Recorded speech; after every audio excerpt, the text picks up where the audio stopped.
ہم سے بڑا کوئی نہ محب وطن ہے نہ کوئی محب اسلام ہے تو سامنے آئے.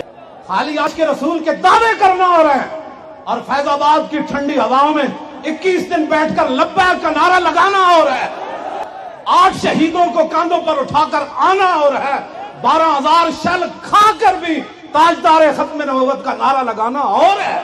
کسی سنگت کی خاطر چپ کر گیا پر تو سمجھا میں ہی میں وہ بس پوری دنیا اعلان سن لوے صحابہ والے بیعت دے بارے کوئی ایک جملہ بھی برداشت نہیں کیتا جائے گا.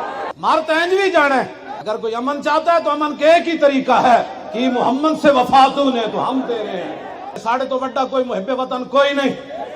اسی پاکستان دا 1 روپیہ بھی نہیں کھادا. اربہ روپے کھا کے پاکستان کی بات کرنا اور ہے اور موٹر سائیکل اور موبائل بیچ کر دور دراز سے 2 نومبر کی کانفرنس میں آ کر لبیک کا نعرہ لگانا